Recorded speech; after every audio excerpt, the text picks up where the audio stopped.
And now it is my distinct honor to introduce our nation's Secretary of War, the Honorable Pete Hegseth.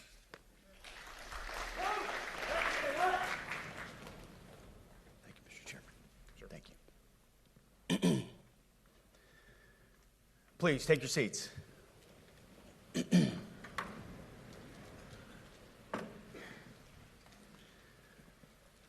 Well, Mr. Chairman, the Joint Chiefs, generals, admirals, commanders, officers, senior enlisted, NCOs, enlisted, and every member of our American military, good morning.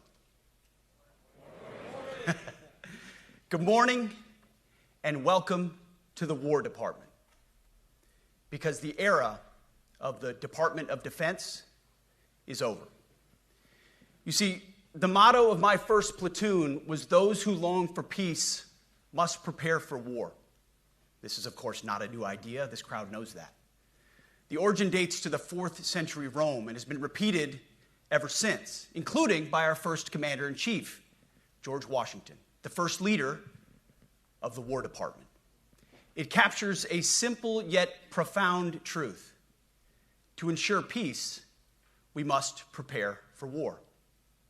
From this moment forward, the only mission of the newly restored Department of War is this: warfighting, preparing for war and preparing to win, unrelenting and uncompromising in that pursuit.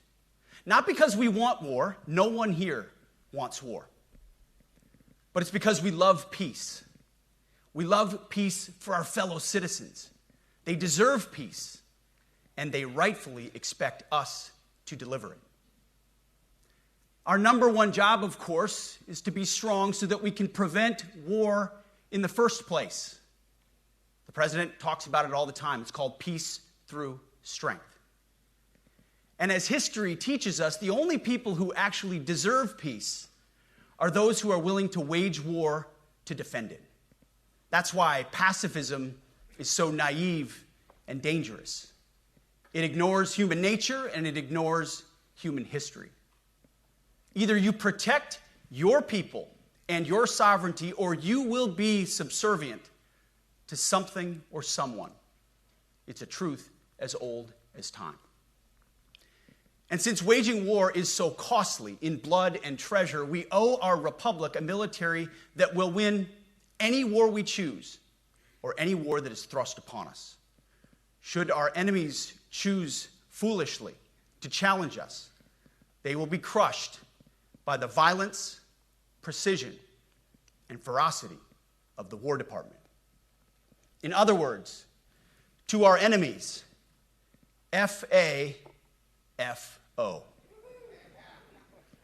If necessary, our troops can translate that for you. Another way to put it is peace through strength, brought to you by the warrior ethos. And we are restoring both. As President Trump has said, and he's right, we have the strongest, most powerful, most lethal, and most prepared military on the planet. That is true, full stop. Nobody can touch us. It's not even close. This is true largely because of the historic investments that he made in his first term, and we will continue in this term. But it's also true because of the leaders in this room and the incredible troops that you all lead. But the world, and as the chairman mentioned, our enemies get a vote. You feel it, I feel it. This is a moment of urgency, mounting urgency. Enemies gather, threats grow. There is no time for games. We must be prepared. If we're going to prevent and avoid war, we must prepare now. We are the strength part of peace through strength. And either we're ready to win or we are not.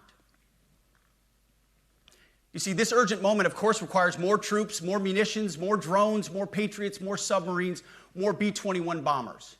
It requires more innovation, more AI in everything and ahead of the curve.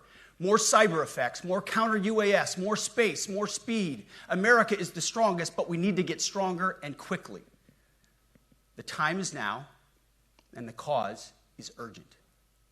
The moment requires restoring and refocusing our defense industrial base, our shipbuilding industry, and onshoring all critical components. It requires, as President Trump has done, getting our allies and partners to step up and share the burden. America cannot do everything. The free world requires allies with real hard power, real military leadership, and real military capabilities. The War Department is tackling and prioritizing all of these things. And I'll be giving a speech next month that'll showcase the speed, innovation, and generational acquisition reforms we are undertaking urgently. Likewise, the nature of the threats we face in our hemisphere and in deterring China is another speech for another day, coming soon. This speech today, as I drink my coffee, this speech today is about people, and it's about culture. The topic today is about the nature of ourselves.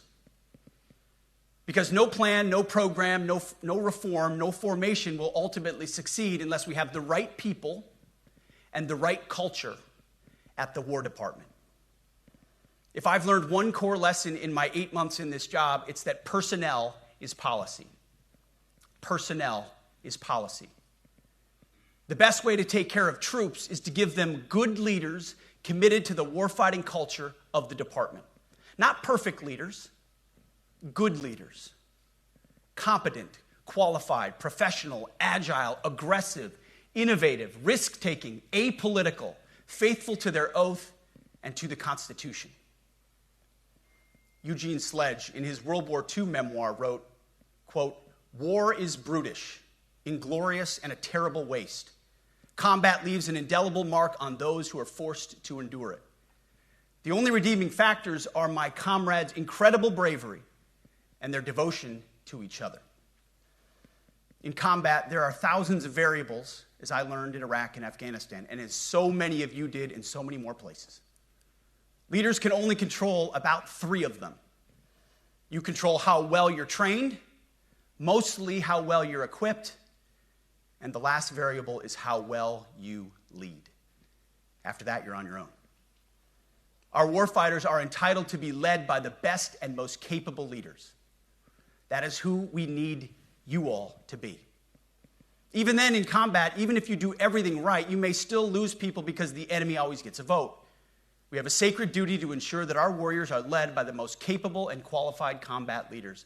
This is one thing you and I can control, and we owe it to the force to deliver it.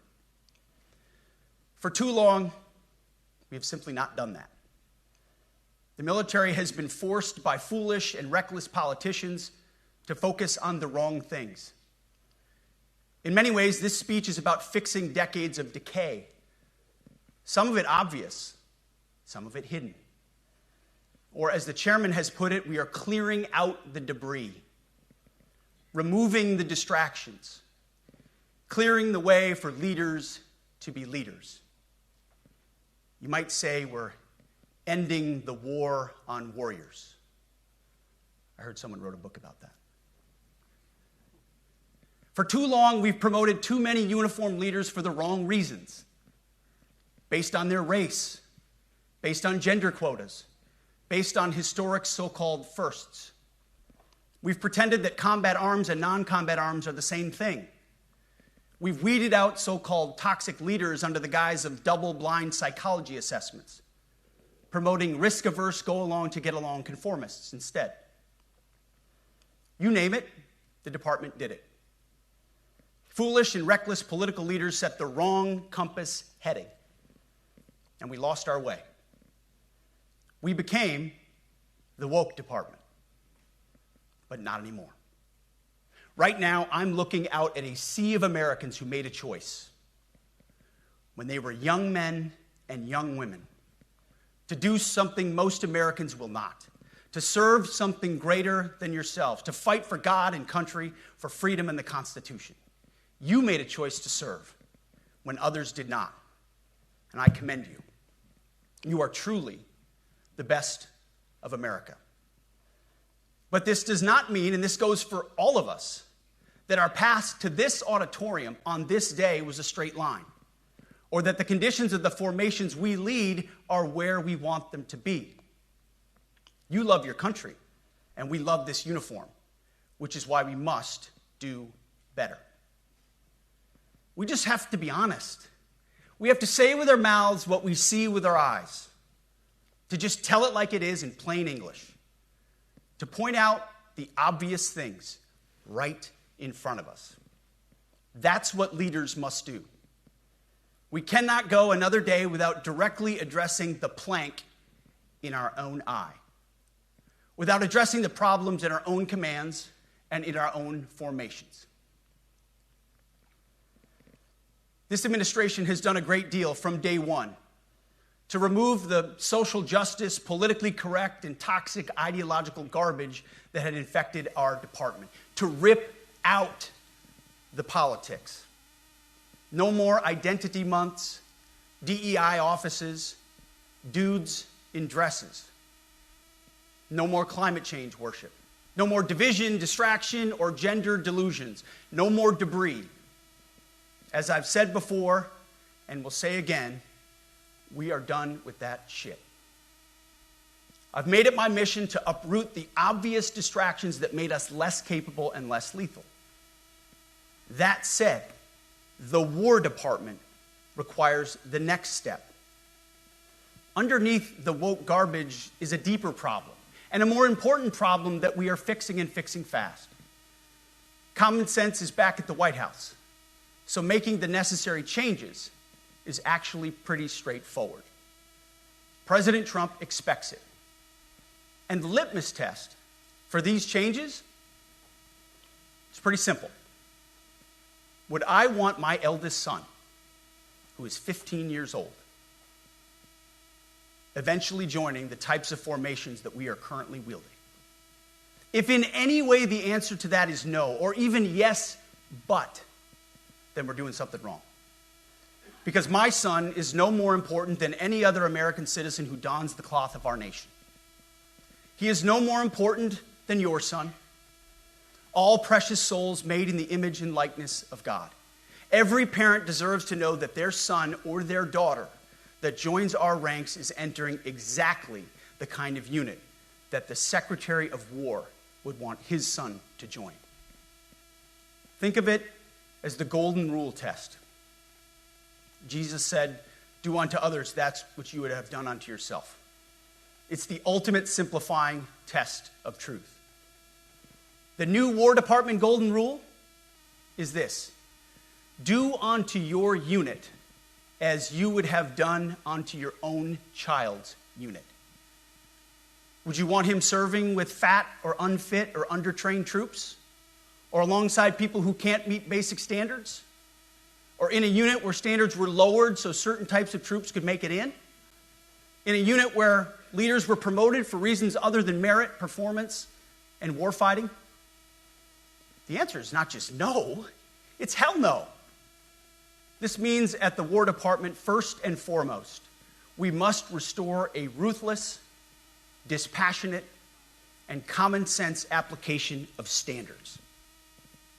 I don't want my son serving alongside troops who are out of shape, or in combat unit with females who can't meet the same combat arms physical standards as men, or troops who are not fully proficient on their assigned weapons, platform, or task, or under a leader who was the first but not the best. Standards must be uniform, gender neutral, and high. If not, they're not standards. They're just suggestions. Suggestions that get our sons and daughters killed.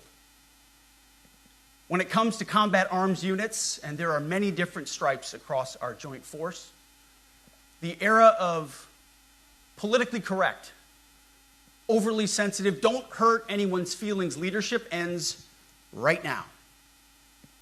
At every level, either you can meet the standard, either you can do the job, either you are disciplined, fit, and trained, or you are out. And that's why today, at my direction, and this is the first of 10 Department of War directives that are arriving at your commands as we speak and in your inbox. Today, at my direction, each service will ensure that every requirement for every combat MOS, for every designated combat arms position, returns to the highest male standard only. Because this job is life or death. Standards must be met.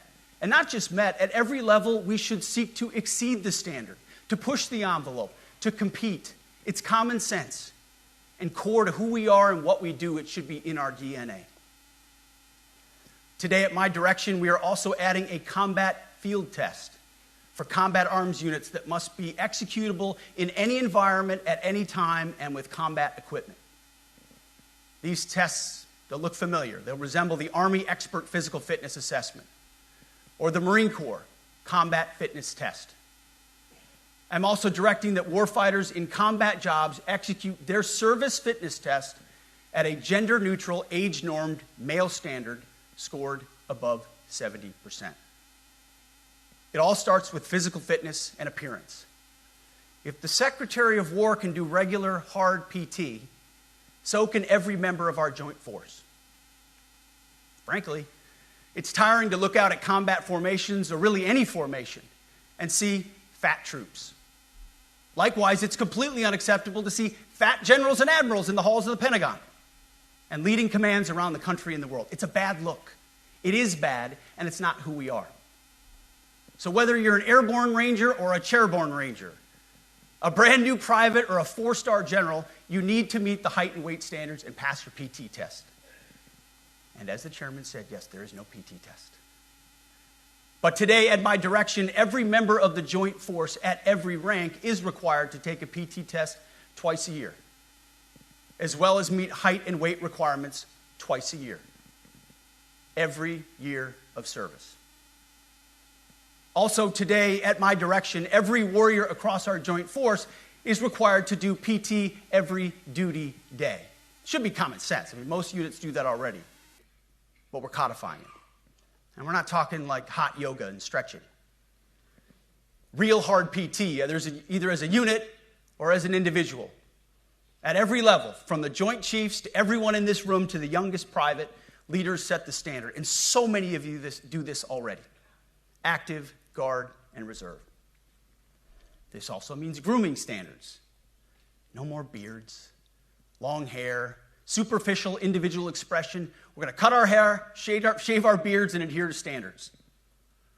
Because it's like the broken windows theory of policing. It's like when you let the small stuff go, the big stuff eventually goes. So you have to address the small stuff. This is on duty, in the field, and in the rear. If you want a beard, you can join Special Forces.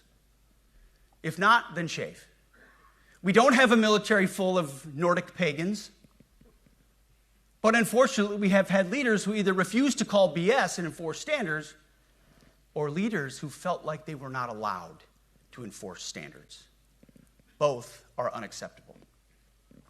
And that's why today, at my direction, the era of unprofessional appearance is over. No more beardos. The era of rampant and ridiculous shaving profiles is done.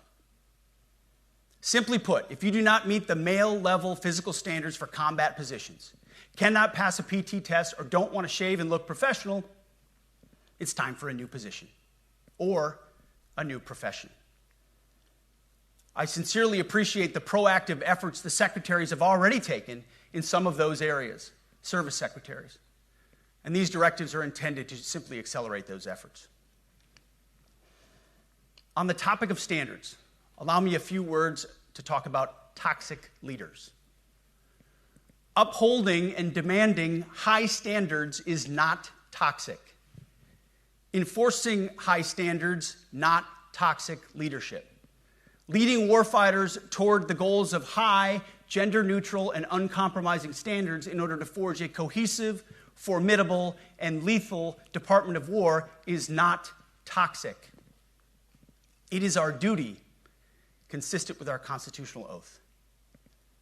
Real toxic leadership is endangering subordinates with low standards. Real toxic leadership is promoting people based on immutable characteristics or quotas instead of based on merit.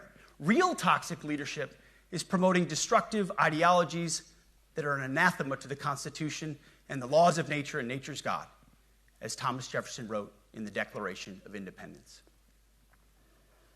The definition of toxic has been turned upside down, and we're correcting that. That's why today, at my direction, we're undertaking a full review of the department's definitions of so-called toxic leadership, bullying, and hazing, to empower leaders to enforce standards without fear of retribution or second guessing. Of course, you can't do like nasty bullying and hazing. We're talking about words like bullying and hazing and toxic. They've been weaponized and bastardized inside our formations, undercutting commanders and NCOs. No more. Setting, achieving, and maintaining high standards is what you all do. And if that makes me toxic, then so be it.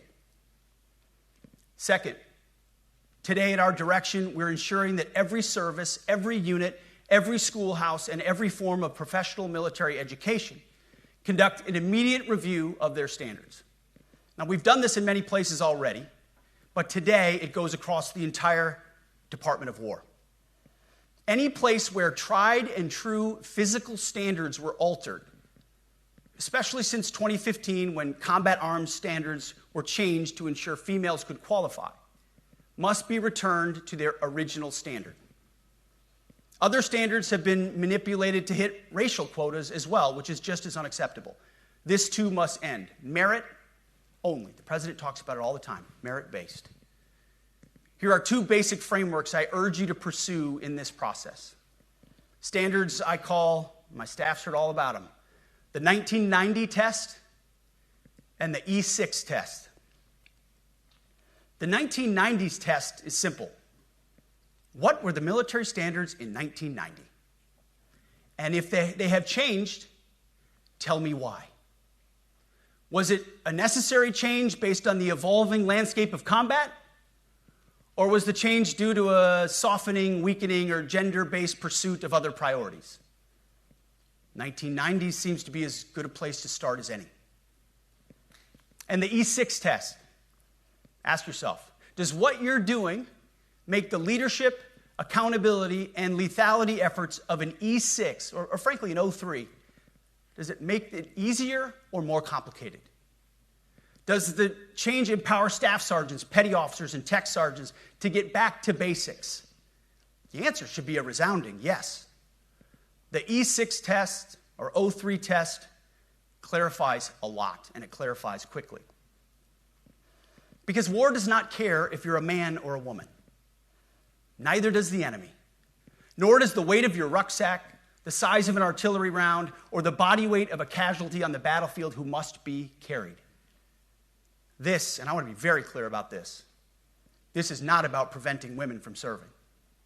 We very much value the impact of female troops. Our female officers and NCOs are the absolute best in the world. But when it comes to any job that requires physical power to perform in combat, those physical standards must be high and gender neutral. If women can make it, excellent. If not, it is what it is. If that means no women qualify for some combat jobs, so be it. That is not the intent, but it could be the result, so be it.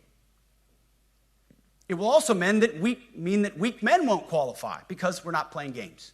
This is combat. This is life or death. As we all know, this is you versus an enemy hell-bent on killing you.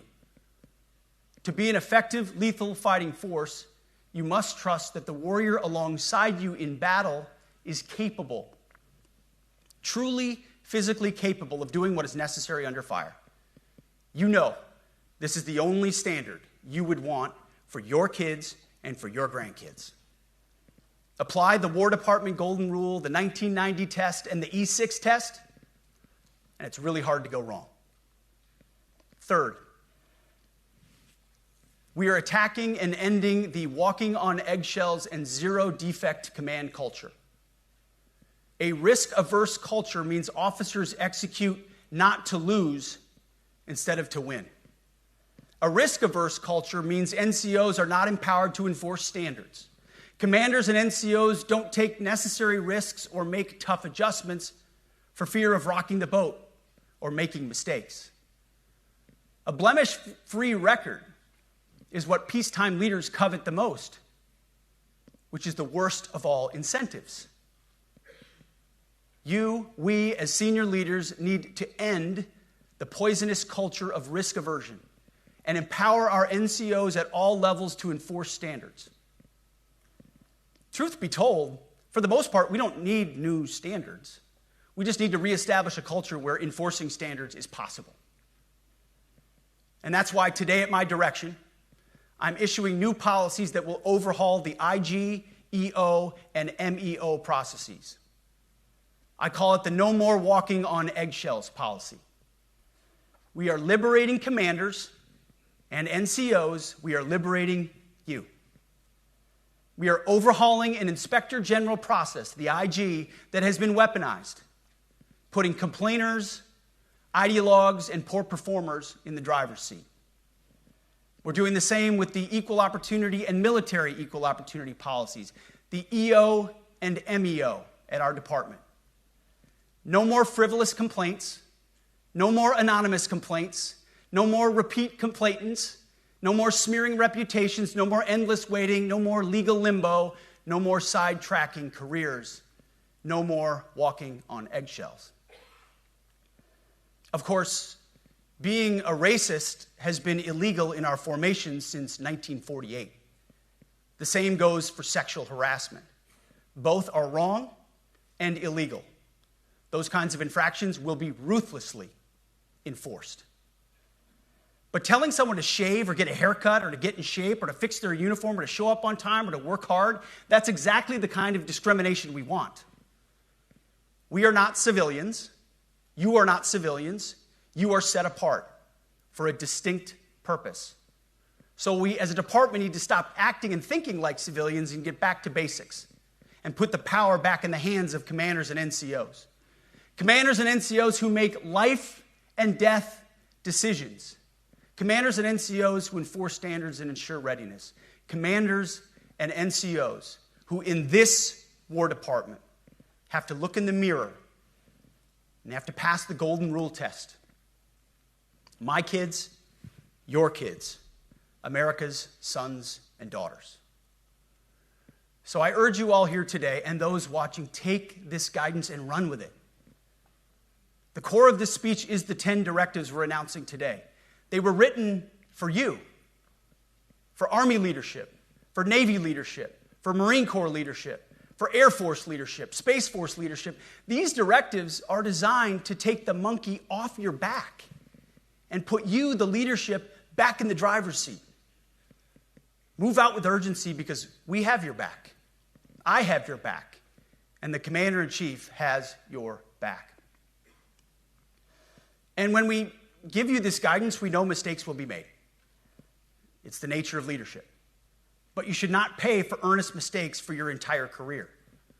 And that's why today, at my direction, we're making changes to the retention of adverse information on personnel records that will allow leaders with forgivable, earnest, or minor infractions to not be encumbered by those infractions in perpetuity.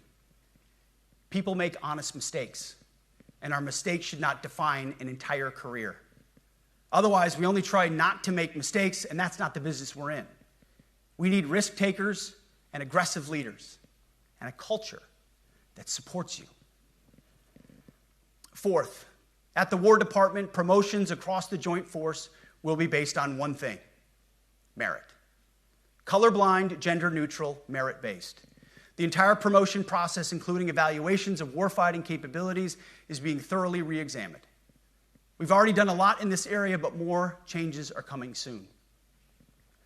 We'll promote top-performing officers and NCOs faster and get rid of poor performers more quickly.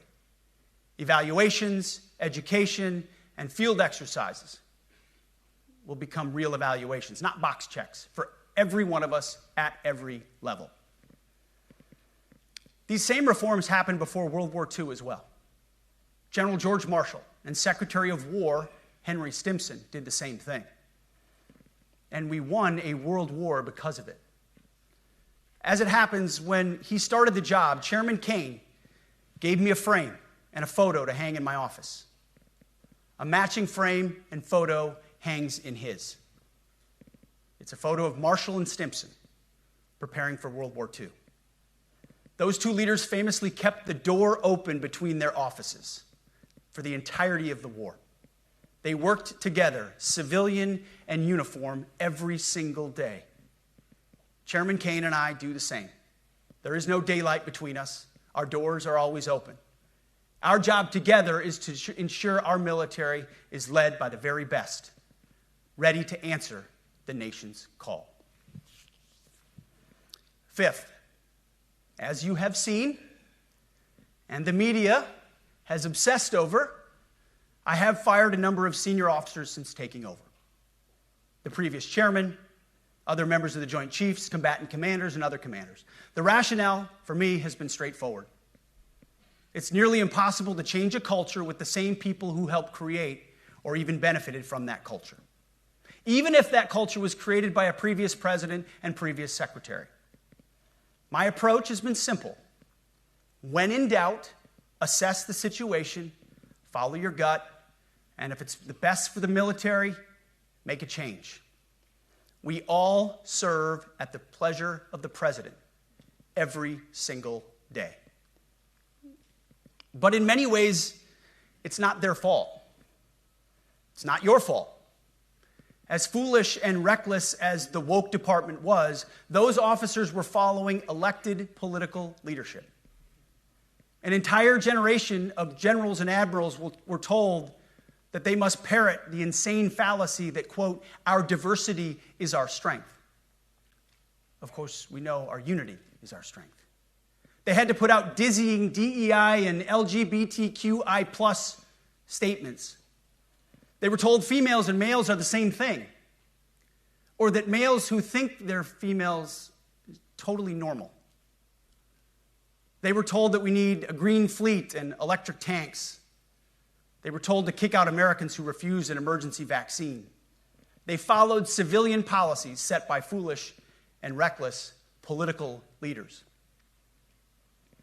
Our job, my job, has been to determine which leaders simply did what they must to answer the prerogatives of civilian leadership, and which leaders are truly invested in the woke department, and therefore incapable of embracing the War Department and executing new lawful orders.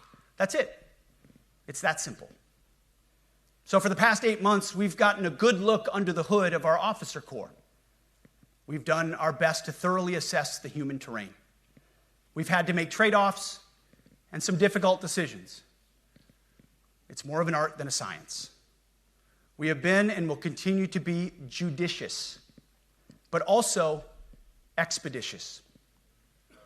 The new compass heading is clear. Out with the Shirellis, the Mackenzies, and the Millies, and in with the Stockdales, the Schwarzkopfs, and the Pattons. More leadership changes will be made, of that I'm certain. Not because we want to, but because we must. Once again, this is life and death. The sooner we have the right people, the sooner we can advance the right policies. Personnel is policy. But I look out at this group, and I see great Americans. Leaders who have given decades to our great republic, at great sacrifice to yourselves and to your families. But if the words I'm speaking today are making your heart sink, then you should do the honorable thing and resign. We would thank you for your service. But I suspect, I know, the overwhelming majority of you feel the opposite. These words make your hearts full. You love the War Department because you love what you do, the profession of arms. You are hereby liberated to be an apolitical, hard-charging, no-nonsense, constitutional leader that you joined the military to be. We need you locked in on the M, not the D, the E, or the I, not the DEI or the DIE of dime. By that I mean the M, military, of the instruments of national power. We have entire departments across the government dedicated to diplomatic, informational, and economic lines of effort. We do the M. Nobody else does. And our GOFOs need to master it in every domain and every scenario. No more distractions, no more political ideologies, no more debris. Now, of course, we're going to disagree at times. We would not be Americans if we didn't. Being a leader in a large organization like ours means having frank conversations and differences of opinion. You will win some arguments, and you will lose some arguments. But when civilian leaders issue lawful orders, we execute. We are professionals in the profession of arms. Our entire constitutional system is predicated upon this understanding. Now, seems like a small thing, but it's not. This includes as well the behavior of our troops online. To that end, I want to thank and recognize the services for their new proactive social media policies. Use them. Anonymous, online, or keyboard complaining is not worthy of a warrior. It's cowardice masquerading as conscience. Anonymous, unit-level social media pages that trash commanders, demoralize troops, and undermine unit cohesion must not be tolerated. Again, O3s, E6s. Sixth, we must train and we must maintain. Any moment that we are not training on our mission or maintaining our equipment is a moment we are less prepared for preventing or winning the next war. That is why today, at my direction, we are drastically reducing the ridiculous amount of mandatory training that individuals and units must execute. We've already ended the most egregious. Now we're giving you back real time. Less PowerPoint briefings and fewer online courses, more time in the motor pool, and more time on the range. Our job is to make sure you have the money, equipment, weapons, and parts to train and maintain, and then you take it from there. You all know this because it's common sense. The tougher and the higher the standards in our units, the higher the retention rates in those units. Warriors want to be challenged. Troops want to be tested. When you don't train and you don't maintain, you demoralize. And that's when our best people decide to take their talents to the civilian world.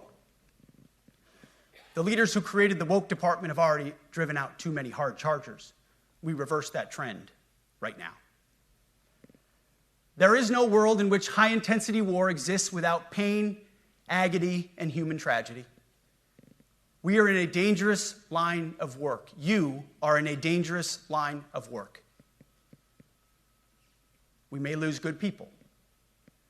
But let no warrior cry out from the grave, "If only I had been properly trained."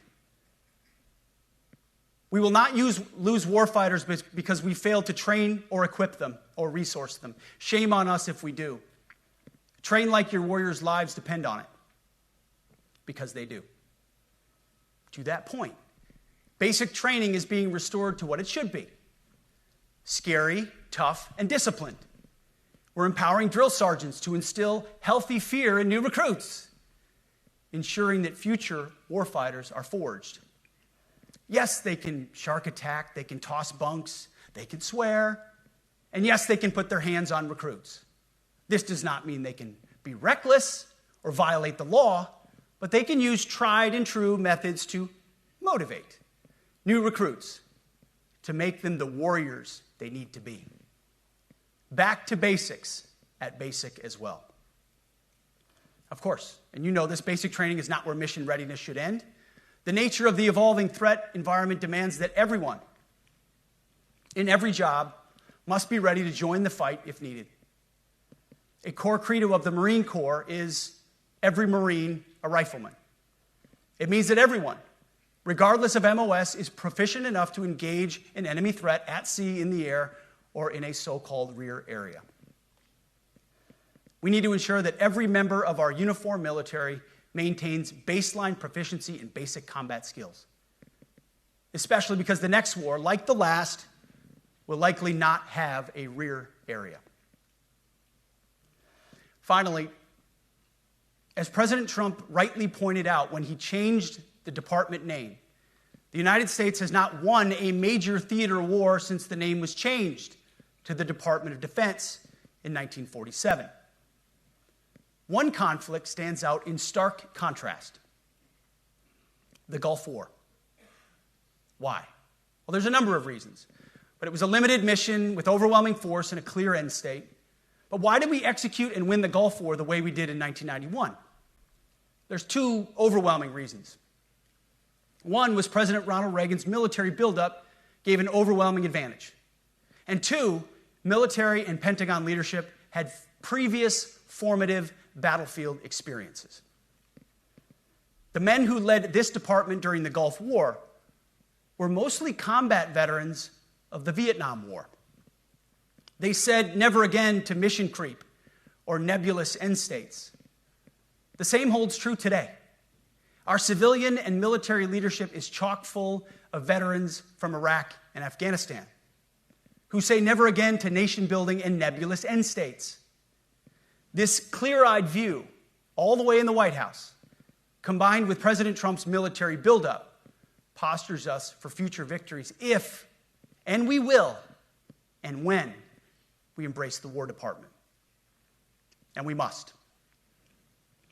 We are preparing every day. We have to be prepared for war, not for defense. We're training warriors, not defenders. We fight wars to win, not to defend. Defense is something you do all the time. It's inherently reactionary and can lead to overuse, overreach, and mission creep. War is something you do sparingly, on our own terms, and with clear aims. We fight to win. We unleash overwhelming and punishing violence on the enemy. We also don't fight with stupid rules of engagement. We untie the hands of our warfighters to intimidate, demoralize, hunt, and kill the enemies of our country. No more politically correct and overbearing rules of engagement. Just common sense, maximum lethality, and authority for warfighters.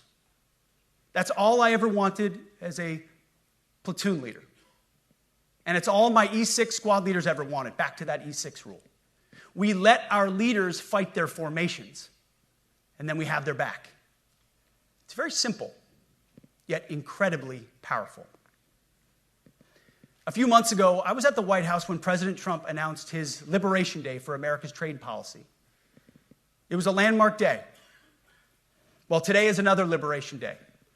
The liberation of America's warriors, in name, in deed, and in authorities. You kill people and break things for a living. You are not politically correct and don't necessarily belong always in polite society. We are not an army of one. We are a joint force of millions of selfless Americans. We are warriors. We are purpose-built, not for fair weather, blue skies, or calm seas.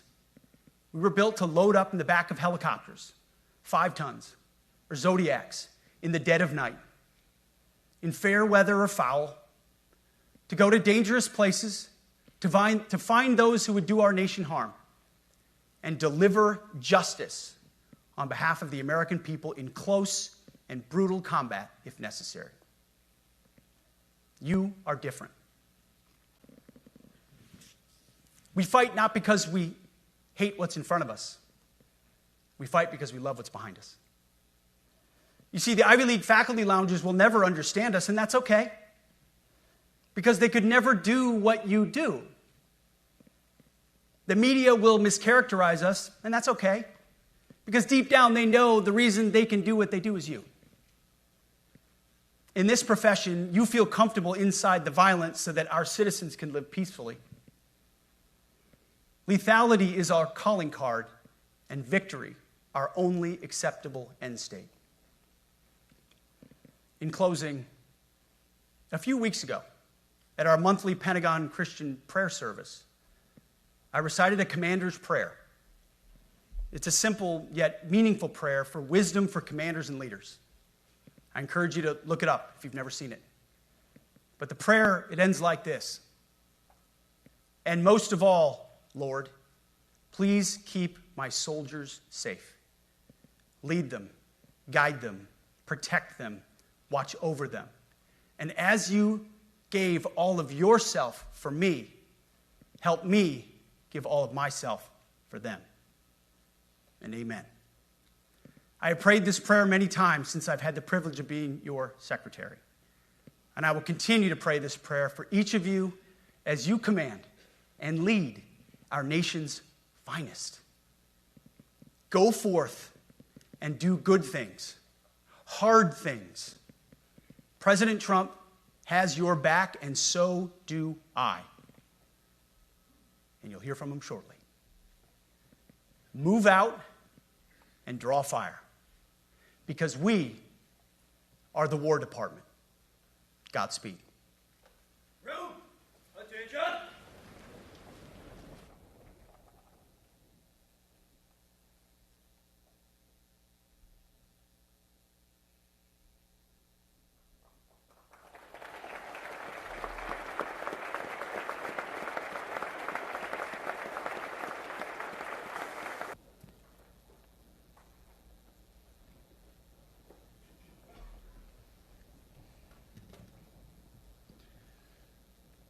Well, you've heard from me, so now it's the main event, our Commander-in-Chief. I have the privilege every single day of watching him put America first, of ensuring that our warfighters have everything they need.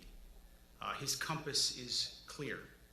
He's easy to follow, because you know he has our back. I was thinking backstage, the man who was the Commander-in-Chief when the War Department was created was George Washington. The man who was president when the War Department was reestablished is President Trump. And when he found out about this gathering of senior leaders, he said, I would be honored to come in order to address and thank the incredible Americans who defend our nation. He has a heart full of gratitude and love for what you do, and we get a chance to see it every day. And I'm honored that this morning you all firsthand get to see it as well. So ladies and gentlemen, join me in welcoming the 45th and 47th President of the United States, our Commander-in-Chief, Donald J. Trump.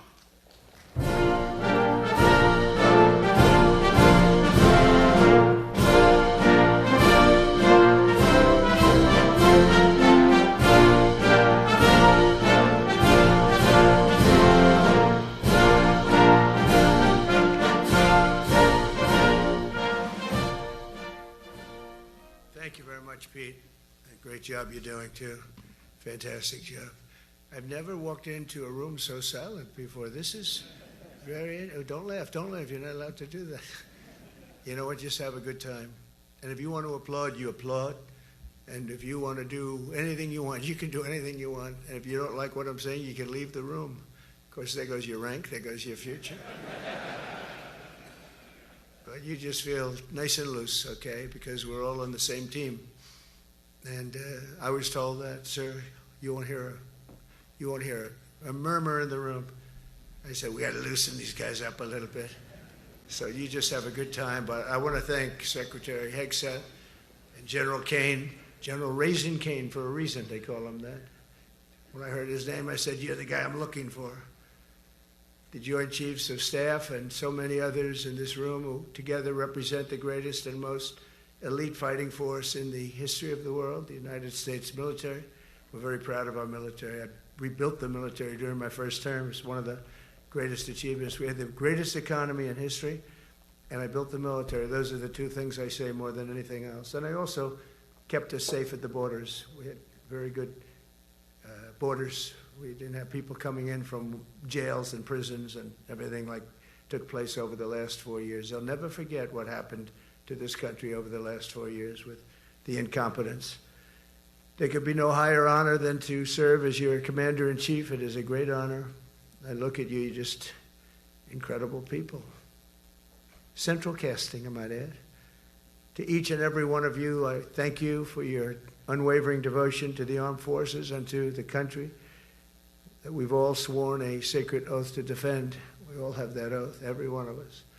I'm thrilled to be here this morning to address the senior leadership of what is once again known around the world as the Department of War. I know Pete spoke about it. He gave a great speech, I thought. Great speech. I don't want him to get so good. I hate that. You know? No, I hate it. I almost fired him. I said, you can't, I don't want to go on after that. No, he gave a great speech, but he talked about Department of War. We were sitting there. I said, didn't it used to be called the Department of War? And he goes, yes, sir. They changed it like in the early 50s. So we won the First World War. We won the Second World War. We won everything in between and everything before that. We only won. And then we went, in a way, woke. That was probably the first sign of wokeness. And we changed it to defense instead of war. And I said, what do you think? How do you think if we changed it back? Would that be a nice idea? And Pete loved it immediately. Some people thought about it. You know, they gave it a little thought. But in the end, we did it. And I have to be honest, it's so popular. I thought it would be met with fury on the left, but they're sort of giving up, I must be honest with you. They've had it. They've had it with Trump. They've been after me for so many years now. Here we are. Here we are. Come to the White House anytime you'd like. No, they've given up. They're bad, a lot of bad people. But all over, it's been so popular. It's been very popular. I really thought that we were going to have to sort of fight it through. There's been no fight. There's been no fight. Like what I called the Gulf of America, the Gulf of America, because to me it was always the Gulf of America. I could never understand.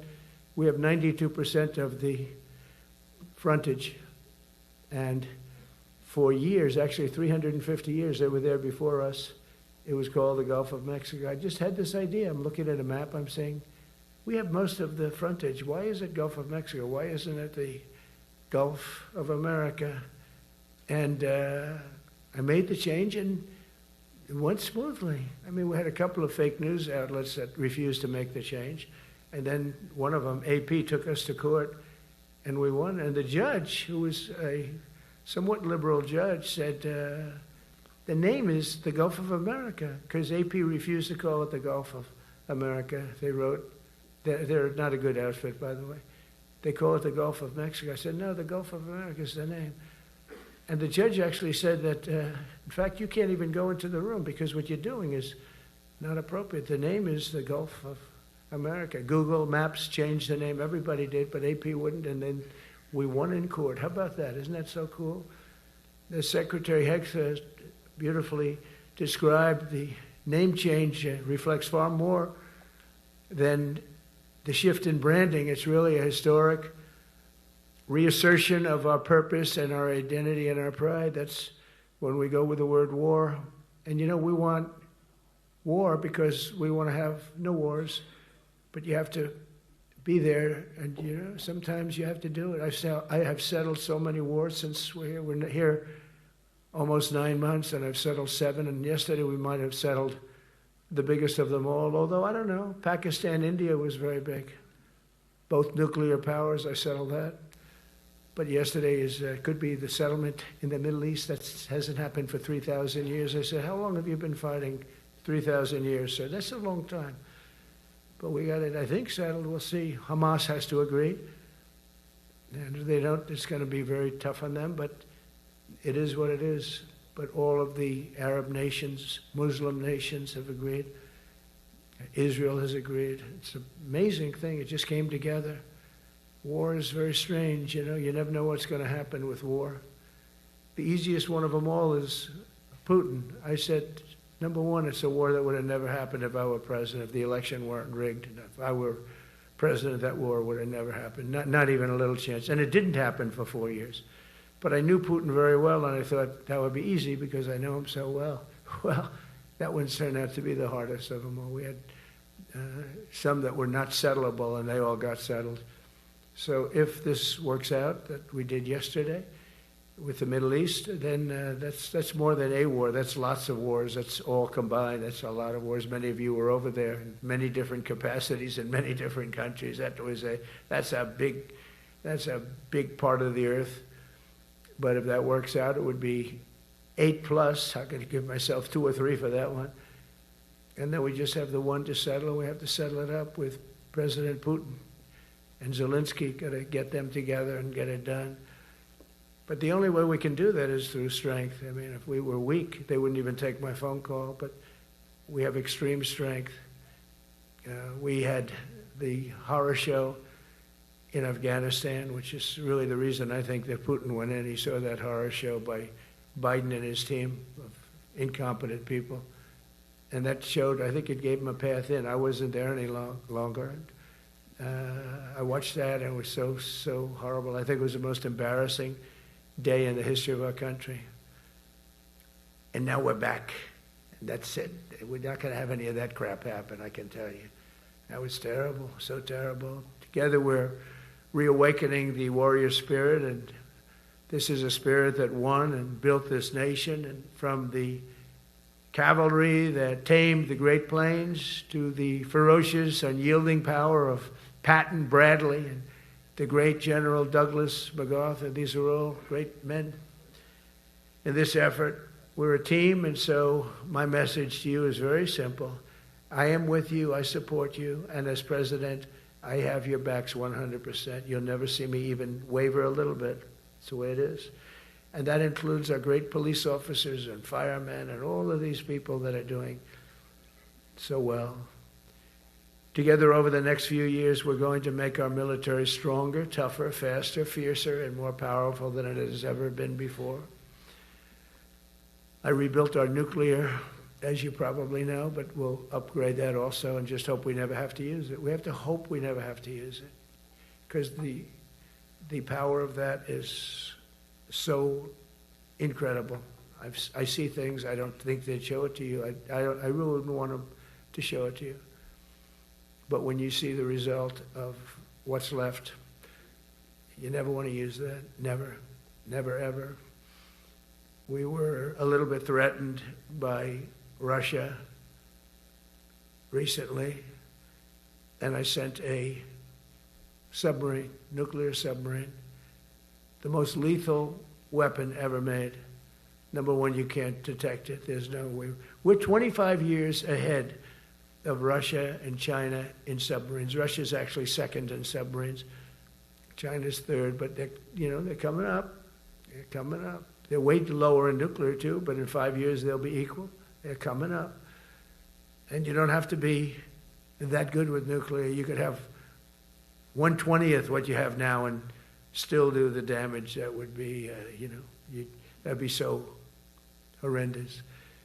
But I announced that, based on his mention of nuclear, and it was really a stupid person that works for him mentioned the word nuclear, I moved a submarine or two, I won't say about the two, over to the coast of Russia, just to be careful, because we can't let people throw around that word. I call it the N-word. There are two N-words, and you can't use either of them. You can't use either of them. And frankly, if it does get to use, we have more than anybody else. We have better, we have newer, but it's something we don't ever want to even have to think about. But when somebody mentions it, that submarine started immediately thereafter. And it's just lurking, but I'm sure we're not going to have to use it. But it's an amazing, it's undetectable, totally. Ours is, theirs isn't. Theirs are totally detectable. We can detect them easily. We go right to the spot. But we have genius apparatus that doesn't allow detection. It doesn't allow detection at all by anybody above water or below water. It's incredible. We're way ahead of everybody in that and other things. As a result of the exciting renewal of the spirit of our armed forces, and that's what it is. It's really reaching that spirit, unprecedented heights. Over the past 8 months, new enlistments, I'm so proud of this, have surged to record highs, the highest we've ever had.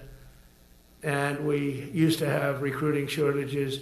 If you remember, about a year and a half ago, I was at the beginning stage of a campaign, and things came out that you couldn't get people to join the armed forces. And by the way, the police also. Fire department. I always put the fire department in because they're great. They're great. And I got 95% of their vote, too. That helps. When you get 95% of their vote, you always have to mention them. But they're great. And they're brave in our inner cities, which we're going to be talking about, because it's a big part of war now. It's a big part of war. But the firemen go up on ladders, and you have people shooting at them while they're up on ladders. I don't even know if anybody heard that. And I said, don't talk about it much, but I think you have to. Our firemen are incredible. They're up on one of these ladders that goes way up to the sky, rescuing people, and you have animals shooting at them, shooting bullets at firemen that are way up in death territory. You fall off that ladder, it's over. It's over. They don't even have to inspect you when you hit the ground. And you have people shooting bullets at them in some of these inner cities. We're not going to let that happen. So I always mention the firemen because that's actually a big problem we have. They are unbelievable. Like you, they're unbelievable people. For the first time on record in 2025, the Navy, Air Force, and Space Force all met or surpassed their recruiting goals 3 months early. That never happened before. And the Army did even better. Congratulations, Army. They met everything. And these were the highest standards because we're making it larger. So these were much higher standards than you had 4 years ago, 3 years ago, during the Sleepy Joe Biden era. And the Army did it 4 months early. And you remember, a year and a half ago, they said the big stories that we're way behind with the Army, Air Force, the Navy, the Marines. We're way behind, Coast Guard. And even Space Force. I love Space Force because that was my creation. You know, when you create something, I love it. And the people we put in there were good. I got that right. We put in great people initially, and we've really dominated. We really dominate in that sphere now. We're way behind China and Russia, and now we dominate. Space Force turned out to be a very important thing. I said from the beginning, you know, when Biden came into office, he wanted to terminate it. He said, and this thing called Space Force, so we could get rid of that.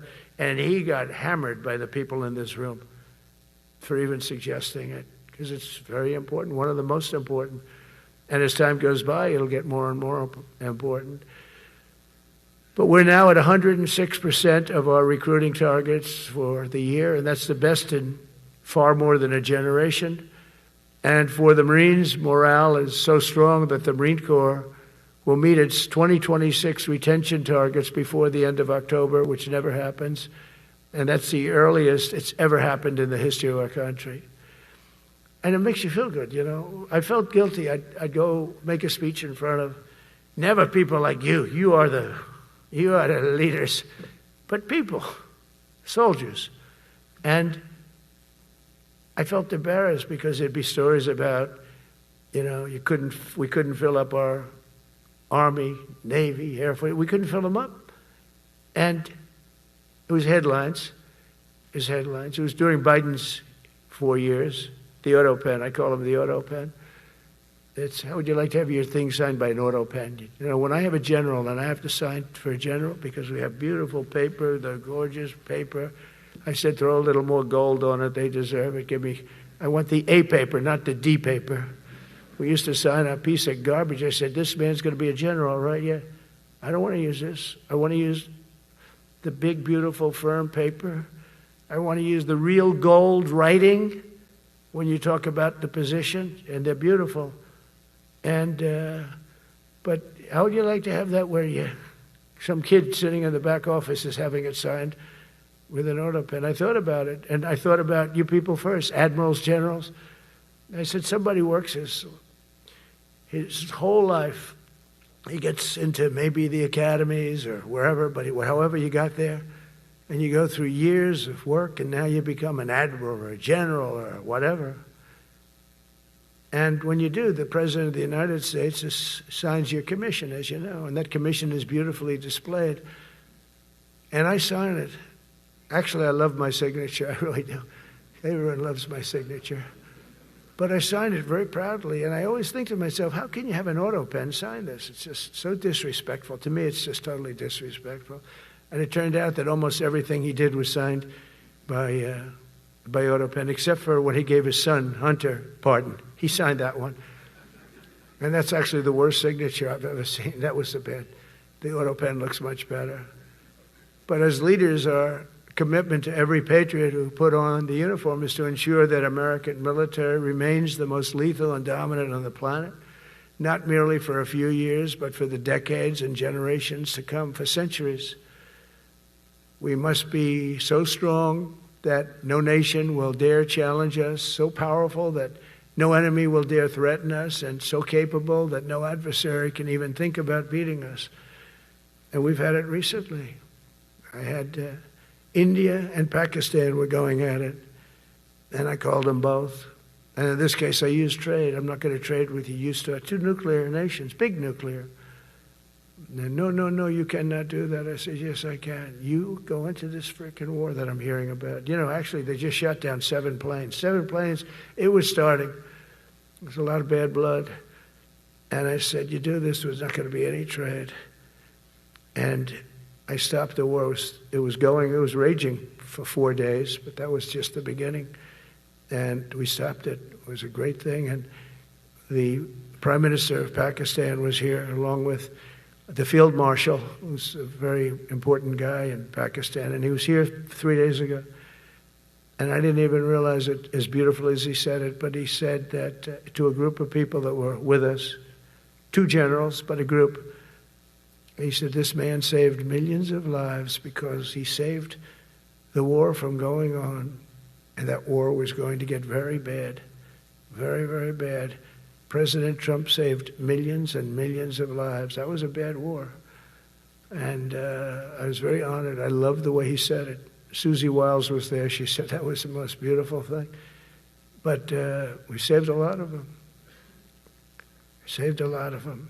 Even in Africa, we saved the Congo with Rwanda. They've been fighting for 31 years, 10 million people dead. I got that one done. And very proud of it. So if this works out, we'll have 8. 8 in 8 months. That's pretty good. Nobody's ever done that.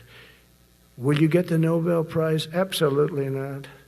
They'll give it to some guy that didn't do a damn thing. They'll give it to a guy that wrote a book about the mind of Donald Trump and what it took to solve the wars. And he'll get the Nobel Prize will go to a writer. No, but well, let's see what happens. But it's be a big insult to our country. I will tell you that. I don't want it. I want the country to get it. But it should get it because there's never been anything like it. Think of it. So if this happens, I think it will. I don't say that lightly because I know more about deals than anybody. This is what my whole life was based on. And they can change, and this can certainly change. But we have just about everybody. We have one signature that we need, and that signature will pay in hell if they don't sign. I hope they sign for their own good and we create something really great. But to have done 8 of them is just like such an honor. And then we have Putin and Zelensky. The easiest one of them all. I said, that one I'll get done. I thought that was going to be first. The others were much harder, some of them. Azerbaijan this was going on for 36 years. They said, it's not solvable, sir. Don't do it. I said, I will do it. I will do it. And I got on the phone with the 2 countries. They were great. They were great. I knew immediately. I knew as soon as I started talking to them, we're going to solve that war. And we did. Now they're so happy. Now they're friends. One said he's been president for 32 years, 22 years. He said, for 22 years, I did nothing but kill his people. They were in the room together at the Oval Office. And they started off spread like this. I have the beautiful Resolute desk. And one was here, and one was here. You couldn't get further away. That's the furthest I've ever seen 2 people in front of me. And as the hour went by, they got closer, closer, closer. And at the end of the hour, we had it done. And they hugged and hugged and hugged. And I said, that's so nice, and you're going to remain friends. And I spoke to them, one of them the other day. He said, no, he's now my friend. But for 22 years, he's been the head of Azerbaijan for 22 years. And the other guy, great guy too, 7. And that war, that was a war that was not solvable. He said for 7 years. The other one said for 22 years. All I did was kill his people. That's all I've done. I said, well, we're going to put a stop to that. So we solved that. So it's a great thing. It's a great feeling. You're saving Kosovo and Serbia. You're saving so many lives doing this if you can do it. But our people deserve nothing less than the very best, and we're never going to let them down. And if we can solve wars instead of you having to fight wars, wouldn't that be wonderful, right? Wouldn't that be wonderful? That's why one of the first executive orders I signed upon taking office was to restore the principle of merit. That's the most important word, other than the word tariff. I love tariffs. Most beautiful word. But I'm not allowed to say that anymore. I said tariff is my favorite word. I love the word tariff. You know, we're becoming rich as hell. We have a big case in front of the Supreme Court, but I can't imagine, because this is what other nations have done to us. And we have, great legal grounds and all, but you still have a case. It would be very bad if something happened. But I said, my favorite word in the English dictionary is the word tariff. And people thought that was strange. And the fake news came over and they really hit me hard on it. They said, what about love? What about religion? What about God? What about wife, family? I got killed when I said tariff is my favorite word. So I changed it. It's now my 5th favorite word. And I'm okay with that. I'm okay with that. But they hit me hard. But it is. I mean, when you look at, we've taken in trillions of dollars. We're rich again. And there'll never be, when we finish this out, there'll never be any wealth like what we have. Other countries were taking advantage of us for years and years. You know that better than anybody. And now we're treating them fairly. But the money coming in is, we've never seen anything like it. The other day they had $31 billion that they found, $31 billion. So we found $31 billion and we're not sure from where it came. A gentleman came in, a financial guy. I said, well, what does that mean? He said, we don't know where it came. I said, check the tariff shelf. No, sir, the tariffs haven't started in that sector yet. I said, yes, they have. They started 7 weeks ago. Check it. Comes back 20 minutes later. Sir, you're right. It came from tariffs. $31 billion. That's enough to buy a lot of battleships, Admiral, to use an old term. I think we should maybe start thinking about battleships, by the way. You know, we have a Secretary of the Navy came to me, because I look at the Iowa out in California, and I look at different ships and the old pictures. I used to watch Victory at Sea. I love Victory at Sea. Look at these admirals. It's got to be your all-time in black and white. And I look at those ships. They came with the destroyers alongside of them, and man, nothing was going to stop. They were 20 deep, and they were in a straight line, and there was nothing going to stop them. And we actually talk about, those ships. Some people would say, no, that's old technology. I don't know. I don't think it's old technology when you look at those guns. But it's something we're actually considering, the concept of battleship. Nice 6-inch side, solid steel, not aluminum that melts if it looks at a missile coming at it. It starts melting as the missile's about 2 miles away. Now, those ships, they don't make them that way anymore. But you look at it, and your secretary likes it, and I'm sort of open to it. And bullets are a lot less expensive than missiles. A lot of reasons. I should take a vote, but I'm afraid to take that vote because I may get voted out on that one. But I tell you, it's something we're seriously considering. There were powers. There were big powers. They were just about as mean and scary as you could be. And so we're looking at that. One of the biggest cases that we won was the decision of the United States Supreme Court to allow us to proceed on the word merit. So those 2 words are right up there. So this is, I would say, the opposite, if you ask for a definition, the opposite of political correctness.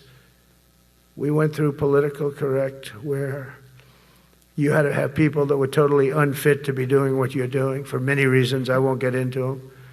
But for many reasons, they were unfit. Now, it's all based on merit. That was such an unbelievable decision. I didn't expect we were going to win that one. We went in. We said we needed it. We went in for colleges, where kids with a C average are getting into the best colleges, and the kids with A averages won't get in. And kids with the highest boards and the highest marks and the best marks couldn't get into the best schools. And people that had not good boards and not very good marks, okay, but nothing special, they were getting into our best colleges. I said, this is just crazy. You can't run a country like this. And it was lingering for years, and it got to the Supreme Court, and we won that decision. Merit, everything's based on merit. You're all based on merit. We're not going to have somebody taking your place for political reasons because they are politically correct, and you're not. We take the people that are going to do the best job. That's all. It's very simple. And that's the way our country was built. We were built on merit. We got away from it for a long time. and everyone understands it. And it was done. It was approved. I give great credit to the Supreme Court because I thought they had tremendous courage. I didn't think they'd do that. That was tremendous. I give them maybe for that decision almost more than anything because it's a hard decision to make. It's really hard. The apparatus of our country was not set up for merit. It was set up for political correctness. And you can never be great if you're going to do that. And we're going to be greater than we ever were before. We're bringing back a focus on fitness, ability, character, and strength. And that's because the purposes of American military is not to protect anyone's feelings. It's to protect our republic. And it's the republic that we dearly love. It's to protect our country. We will not be politically correct when it comes to defending American freedom, and we will be a fighting and winning machine. We want to fight, we want to win, and we want to fight as little as possible. You have to count on people like me to keep you out of wars because we don't want to go into wars. Many of the wars that I just told you about, we could have entered those wars and settled them in a different way, lose a lot of our troops. And we could have settled them, I guess, differently. Maybe not, actually. Actually, you might not have been able to settle them. We just would have been in the middle of a lot of firepower. But when we do need it, you're going to be so ready. And you know it. But very importantly, with that goal in mind, I've committed to spending over $1 trillion on our military in 2026, and that's the most in the history of our country. $1 trillion. That's a lot of money. I hope you like that. Ma'ams and sirs, I hope you like it. That's a hell of a lot of money. We have the best of everything. Every branch is seeing major investments. And as I announced in the Oval Office in March, we are rapidly moving forward with the first ever 6th generation fighter jet. I didn't name it. I did not name it. Boeing came in and they said, "Sir, this is our submittal. It's the greatest fighting jet ever done." And, you know, they're testing all these planes. All the companies are testing, and this one tested like through the roof. And they said, "We'd like to name it the F-47. I said, "All right, let me think about it." Then after thinking for about 2 seconds, I said, "Okay." You know what that means, 47. I'm 47. So I'm 45, 46, and 47, you know, if you think about it. I just don't want the credit for 46. I don't want to have their open borders and people coming in from all over the world, including jails and mental institutes. I don't want that on my record, but I like having it. We're investing tens of billions of dollars in modernizing our nuclear deterrence capabilities like never before. And we've begun construction on what we call the Golden Dome missile defense shield. It'll be the most sophisticated in the world. You watched it do well until they had some problems at the end with a little bit of a lack of ammunition, defensive ammunition, but they've got that taken care of. But I tell you, it's what we're doing is so good, and we deserve it. You know, we help other countries with it. We don't have it ourselves. And Canada called me a couple of weeks ago. They want to be part of it. To which I said, "Well, why don't you just join our country? You become 51, become the 51st state, and you get it for free." So I don't know if that made a big impact, but it does make a lot of sense. It actually makes, because they're having a hard time up there in Canada now, because as you know, with tariffs, everyone's coming into our country. We have more investment than we've ever had before, $17 trillion coming in. As an example, in 4 years, Biden didn't have $1 trillion. We have $17 trillion more than that in 8 months coming in. And they're coming in from Canada, Mexico, from Europe, from all over. AI, auto plants. Everybody's coming back to the United States. Under my budget, we will be expanding the U.S. Navy by at least 19 ships next year, including submarines, destroyers, assault ships, and more. And it's going to be much more than that as we go along, because we basically don't build ships anymore. We do build submarines, but we don't build ships. Do you know in the Second World War, they were freighters and different types, but we were doing a ship a day, and now we don't do ships. And I'm not a fan of some of the ships you do. I'm a very aesthetic person, and I don't like some of the ships you're doing. aesthetically. They say, oh, it's stealth. I said, that's not stealth. An ugly ship is not necessary in order to say you're stealth. By the way, the B-2 bombers were incredible. That is stealth. They went into that. I was with General Kane and Pete were we call it the war room. But we're watching them go in, and they were totally untouched. They were not seen. They were literally not seen. They dropped their bombs. They hit every single one of them, hit its target. It was total obliteration. CNN, when we came back, fake news CNN, oh, their camera just went off. You know, their camera, every time I mention, they turn the camera off because it's never good. They say, this is a problem. But I don't blame them. You're better off keeping it off. But they have some scammer reporter who started saying, without any knowledge, that he may not have hit the targets as well as they thought. It may not have been obliteration. He did hit the targets. You know, I got to give us a little credit, right? It was obliteration, it turned out. The Atomic Energy Commission said it was obliteration. Not only did they hit the target, they had these chutes. And think of this here. Way up in the sky, there was no moon. It was dead dark. You couldn't see a thing. You couldn't see them. But they had, I guess, a beam going right into these chutes. Every single one of those bombs went right down those chutes into a granite mountain. I think it's the last time they're going to build air chutes. They had these air chutes that were nice, beautiful. They were meant for us. But it was total obliteration. And now they give us credit for that. But these people were phenomenal. I tell you, for the Air Force people here, you can be very proud. That B-2, we just ordered a lot of new ones and updated ones, but I'd take the other ones. Let me tell you, they couldn't have worked any better. So they flew for 37 hours total, back and forth, no stops, no nothing. We had 52 tankers loading them up. And that's a job I wouldn't necessarily want too much, flying a tanker, loaded up with hundreds of thousands of gallons of fuel. I don't know if I'd do that job. I asked the question, what happens if it gets hit? Sir, you don't want to know about that, right? I don't want to know about that. But those guys, they just hear us. They're incredible. I had them all to the Oval Office. We had the B-2 pilots and a lot of the people, even the people that took care of them, the maintenance people, just as important. We had them all to the White House, gave them a big party on the lawn, brought some of them into the Oval Office.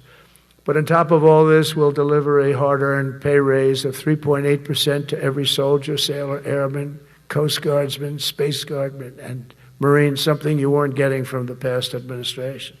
They did not treat you with respect. They're Democrats. They never do. Not only are we rebuilding our great strength, but for the first time in years, my administration is actually using that strength to defend the core and vital interests of America. And very simply, we are putting America first. And I have since I've been elected. I've always put America first. It's sort of simple, you know, when you think. My campaign was run on common sense, and we did great. We got the highest numbers ever received in terms of districts. You know, they have it broken up, 2,500 versus 525. We won every swing state. We won the popular vote. We won everything. We won everything. You have to take a look at the map. It's almost entirely red, except there's a little blue line on each coast, and I think that's going to disappear too. We did really great, and part of it is because of our success with the military, the rebuilding of the military, the vote that I got from the military, and they're vicious people, you know, that we have to fight, just like you have to fight vicious people. Mine are a different kind of vicious, but they spread all these horrible, you know, they made up statements and said what I said about everything, but even about the military. But fortunately, the military didn't believe it. It's hard. You know, they make up a statement and they said, you say it. We had 25 people that said he never said that. 25. We had 25 affidavits. And they said, well, we're going with it anyway. You know, these sleazebags. And that's why the press is really losing all power, because people aren't believing it. We need an honest press. We need borders. We need borders. We need an honest press. We need fair elections. I mean, those three things. And we don't have an honest press. We have a really corrupt press. But we fight through the corrupt press. And the people understand you have to do this stuff a lot. You have to go on television a lot, because you can't get a fair shake if you're going to rely on somebody else. They don't understand. They've destroyed the image of media now is at the lowest point it's ever been. It's lower than Congress. Can you believe that? It's something. But together with many of you in the room, we've brought back the fundamental principle that defending the homeland is the military's first and most important priority. That's what it is. Only in recent decades did politicians somehow come to believe that our job is to police the far reaches of Kenya and Somalia, while America is under invasion from within. We're under invasion from within. No different than a foreign enemy, but more difficult in many ways because they don't wear uniforms. At least when they're wearing a uniform, you can take them out. These people don't have uniforms. But we are under invasion from within. We're stopping it very quickly. After spending trillions of dollars defending the borders of foreign countries, with your help, we're defending the borders of our country from now on. We're not going to let this happen. Biden let people come in from prisons, mental institutions, drug dealers, murderers. You know, we had 11,488 murderers allowed into our country by this guy who had no clue. He had no clue. He shouldn't have been there in the first place, but he had no clue. The people that ran the office, the White House, were people that surrounded him, radical left lunatics that are brilliant people, but dumb as hell when it came to policy and common sense. And they allowed people from all over the world, from the Congo. They opened up prisons in the Congo. They came into our country totally unmatched, unvetted, unchecked. And from all over, South America, not just South America. You know, you think South America, no, but from all over. A lot came in from Venezuela. Venezuela emptied its prison population into our country. That's why they have Tren de Aragua, one of the worst gangs ever. But we took care of them. We took good, strong care of them. And I just want to thank the National Guard in Washington, D.C. It's embarrassing to say this. Now I can say it because we solved it. But Washington, D.C. was the most unsafe, most dangerous city in the United States of America. And to a large extent, beyond. And beyond that. You go to Afghanistan, they didn't have anything like that. You go to countries that you would think there's problems, they didn't have that. And now Washington, D.C., after 12 days of serious, serious intensity, we took out 1,700 career criminals. If you have 5 career criminals, they can make your numbers look very bad because they'll commit many crimes a day. But we took out 1,700, and they took them out. There was no doubt who the boss was. They did an unbelievable job. Then they started even cleaning. I said, I don't want them doing that, sir. They were cleaning it up. I drove through it 2 days ago. It was beautiful. People are walking down the street holding hands, man and wife, coming from Iowa. They're not worried about being shot. Washington, D.C. is now a safe city. In fact, I went out to dinner with my crew. I haven't done that. In theory, I wouldn't do it. And I felt totally safe. And nobody's been attacked. Nobody's been hurt. Washington, D.C. went from our most unsafe city to just about our safest city in a period of a month. We had it under control in 12 days, but give us another 15, 16 days. It's perfect. And people other than politicians that look bad, they think, the Democrats run most of the cities that are in bad shape. We have many cities in great shape too, by the way. I want you to know that. But it seems that the ones that are run by the radical left Democrats, what they've done to San Francisco, Chicago, New York, Los Angeles, they're very unsafe places. And we're going to straighten them out one by one. And this is going to be a major part for some of the people in this room. That's a war too. It's a war from within. Controlling the physical territory of our border is essential to national security. We can't let these people in. We had no people enter in the last 4 months. 0. Even I can't believe that. We had millions coming in, pouring in. 25 million all told. And of those 25 million, many of them should never be in our country. They would take their worst people and their people from prisons and jail, and they'd put them in a caravan and they'd walk up. CNN was interviewing one person. Oh, why are you coming? I want freedom. Good. Were you in jail? Yes. For what? Murder. I said, You had to see this anchor, a young woman. She's like, I couldn't believe. She'll probably lose her job, but because the left doesn't want to hear that. But we're running it based on common sense and based on love of our country. But I want to salute every service member who has helped us carry out this critical mission. It's really a very important mission. And I told Pete we should use some of these dangerous cities as training grounds for our military, National Guard, but military. Because we're going into Chicago very soon. That's a big city with an incompetent governor, stupid governor, stupid. They threw him out of his family business. He was so stupid. I know the family.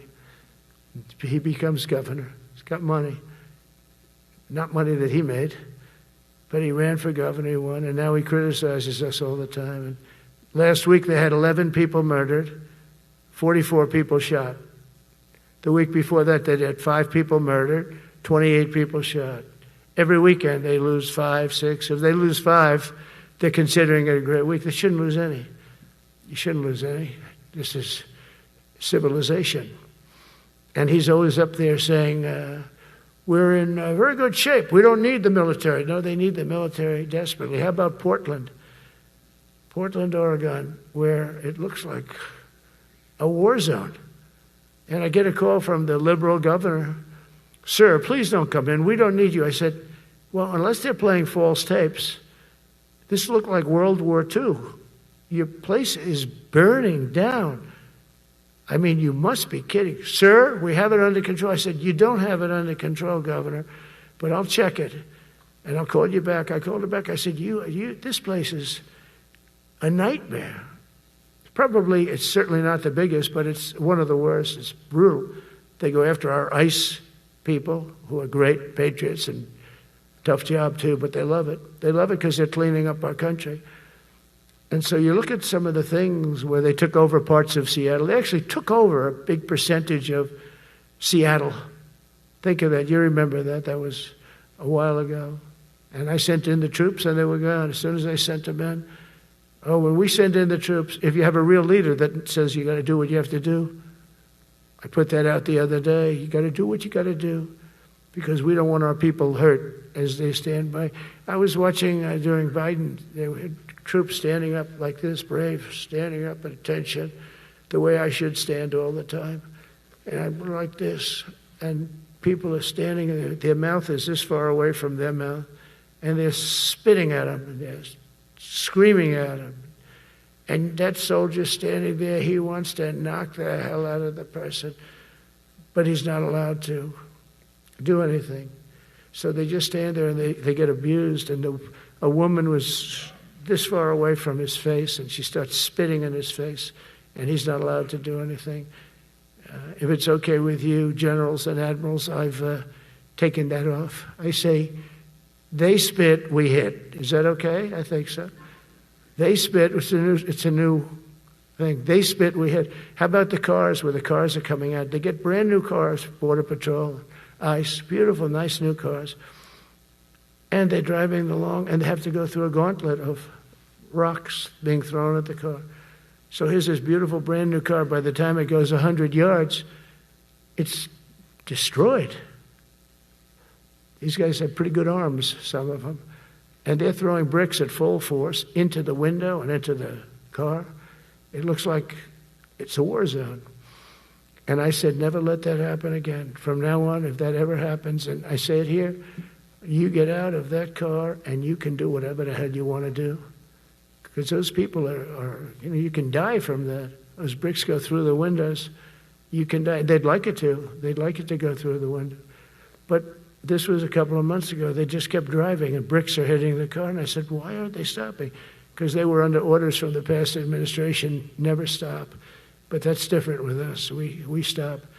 And since I gave that order, we haven't had that problem. It's very interesting. It's amazing. It's just like in Venezuela. You've seen the boats going. We can't find any more boats. They're carrying drugs, massive. Every boat kills about 25,000 people. That's what they have. They had fentanyl mostly and a lot of other drugs. And we take them out, and we've taken out 4. And it's on air. Everybody gets to see it. Not that we like to do that, but every boat kills 25,000 on average, 20, some people say more. You know, you see these boats, they're stacked up with bags of white powder. That's mostly fentanyl and other drugs too. And now we have a problem. General Kane says, sir, there are no boats out there. Not even fishing boats. They don't want to go fishing. I don't blame them. There'll be no fishing today. You know. But it's amazing what strength will do, because all we want to do is stop drugs from flowing into our country. It's destroying. We lost 300,000 people died last year. Everybody knows friends, many friends probably, that you lost a child, or adults too, but you lost a son or daughter because of what's coming into our border. And we're making it very hard. Oh, and we haven't even started yet.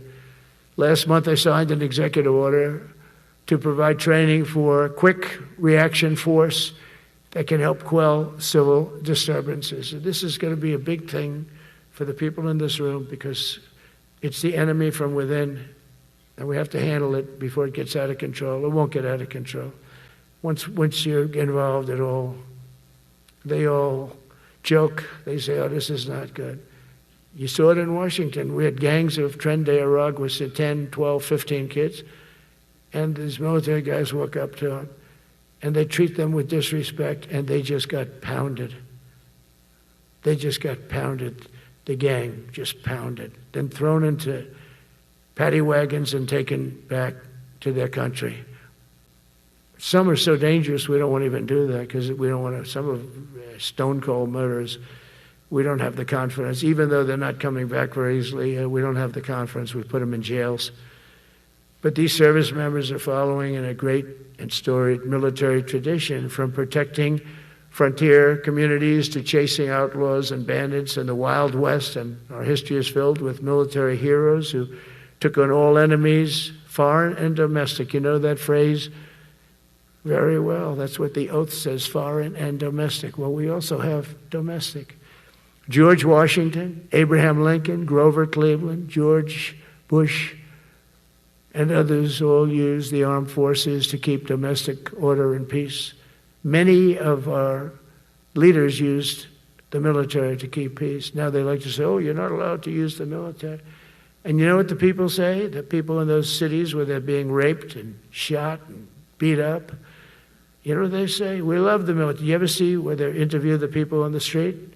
I've never seen somebody say they don't, unless they're radical and paid off, because a lot of these insurrectionists are paid by, whether it's Soros or other people, but they're paid by the radical left. So today I want to thank every service member, from general to private, who has bravely helped us secure the nation's capital and make America safe for the American people. It's amazing. The whole world is watching. Everybody in the White House, they come up to me, young women, sir, thank you. I know immediately what they're thanking. They don't have to say it.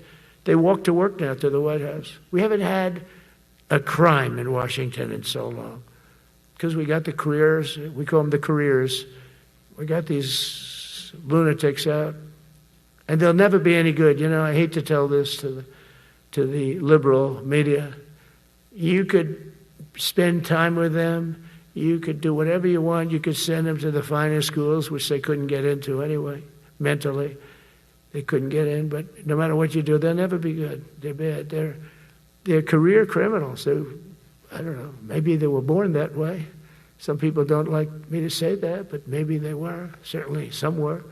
Together with the leaders here today, we're also restoring a needed focus on defeating threats in the Western Hemisphere. Throughout this region, cartel terrorists have been allowed to wage a relentless campaign of death and destruction on our country, all because we had weak leadership on top. And we did a great job with it first term, but this is something else what we're doing now. We're taking it to the next level, probably next level times 3. But we had COVID come up, and we had to take care of that. We did a great job with COVID. We had the therapeutics. It's just Regeneron, so many things we did for COVID, but we had to focus on that, and every other country in the world was being decimated by COVID. So we had to change gear a little bit to take care of that. But under our leadership, the military is now the knife's edge in combating this sinister enemy. We have to put the traffickers and cartels on notice, and we've done that.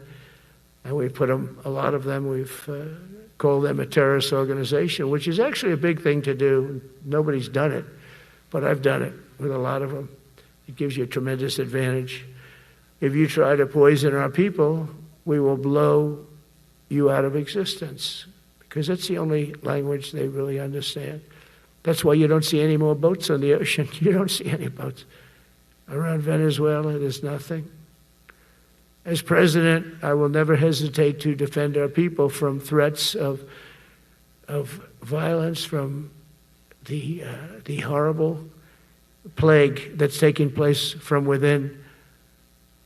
The Iran nuclear power, the Iran, all of the great power that we thought existed, we blew it out to kingdom. We took advantage of it, and we just really took advantage of it, and it was a beautiful thing to see, and that's what military power can achieve. That's why I chose Raising Cane. He's fantastic, by the way. I hope you all agree. If anybody disagrees, could I please have your hand? Who disappears that Raising Cane is no good? Just raise your hand. I don't see any hands raised. All right. That means you're okay. That means that he's okay now, but I saw his results. You know, he took out ISIS. I was told it was going to take 4 years. It took 4 weeks. I went to see him, and he took him out in 4 weeks, knocked him out, knocked him to hell. And I was told by military people it was going to take 4 to 5 years to do it. And I don't even know if we'll have it then, sir. These were the Washington generals. I call them the television generals. But Raising Cane did it in 4 weeks, took out 100% of the ISIS caliphate. As a result of these actions and many others since my inauguration, we're witnessing the triumphant return of peace through strength. We have great peace through strength. America is respected again as a country. We were not respected with Biden. They looked at him falling downstairs every day. Every day the guy's falling downstairs. He said, it's not our president. We can't have it. I'm very careful, you know, when I walk downstairs, like I'm on stairs, like these stairs, I walk very slowly. Nobody has to set a record. Just try not to fall, because it doesn't work out well. A few of our presidents have fallen, and it became a part of their legacy. We don't want that. You walk nice and easy. You don't have to set any record. Be cool. Be cool when you walk down, but don't pop down the stairs. So one thing with Obama, I had zero respect for him as a president, but he would bop down those stairs. I've never said, da-da, da-da, da-da, pop, pop, pop. He'd go down the stairs, wouldn't hold on. I said, it's great. I don't want to do it. I guess I could do it. But eventually, bad things are going to happen, and it only takes once. But he did a lousy job as president. A year ago, we were a dead country. We were dead. This country was going to hell. We were dead in every way, from immigration to military. We didn't have the weapons. We were given everything to Ukraine. We had nothing. And by the way, I have to tell you, now, as you know, I went over and I met with NATO, and NATO raised from 2 to 5, which everyone said 5% of GDP. Millions and now trillions of dollars are pouring in. They didn't pay the 2% because they know we were there to pay it. And now they paid the 5%. That's trillions of dollars. And we're not spending any money on that war, not 10 cents. We sell our equipment to NATO. NATO pays us for the equipment, and they give it to Ukraine or whoever they give it to. They can keep it, but we're not involved. We have no money going out. Biden gave $350 billion. Not sustainable. $350 billion. And we have a war that should have never started. But we're not doing that anymore. So I just want you to know we're selling equipment. Our people are buying equipment. They are buying the equipment at full price, a fair price. So I don't want to say we're making money, because I don't want to be making money on a war. It's too many people dying. They're losing 7,000 soldiers a week. A lot of them are Russian soldiers, but between the two countries, mostly soldiers, by the way. Sometimes, you know, in Kiev, they'll lob a missile in or some drones in, kill some people. But mostly it's soldiers. Russia and Ukraine are losing 7,000 souls. And, you know, they're not American. They're not us. They're not you. We have a special obligation. But they're soldiers. They're young people. They leave their parents. They wave goodbye, and then 2 days later they're blown up so unnecessarily. And so that's the primary reason I want to get it done. We got to get it done. It's crazy what's going on. That's the worst war that there's been since World War II. The number of soldiers that are being killed there is just crazy. From 5,000 to 7,000 soldiers die a week. Think of that. So I think we'll get that done. But that's turned out to be the toughest one. I'm so disappointed in President Putin. I thought he would get this thing over with. He should have had that war done in a week. And I said to him, you don't look good. You're 4 years fighting a war that should have taken a week. Are you a paper tiger? And it's a shame, but I think eventually we'll get that one done, just like in theory, I want to knock on wood, because you never know. It's like we're going to have the Middle East done, which is actually a much harder thing to do. I mean, thousands of years, but we have to get that war done. So now just think of it, we're a dead country. I was with the King of Saudi Arabia, a great guy. I was with the Emir of Qatar. I was with the great leadership of UAE. I was over there. We brought back $2 trillion and more. They ordered 200 planes, Boeings. They ordered so much, and they were great. But they all said essentially the same thing. They said, 1 year ago, you were a dead country, and now you're the hottest country anywhere in the world. We're the hottest country in the world right now. The absolute hottest country in the world. There's nobody even close. Putin said that to me. We met in Alaska, had a good meeting. Then he went back and started sending drones into Kiev. I said, I thought we had a good meeting.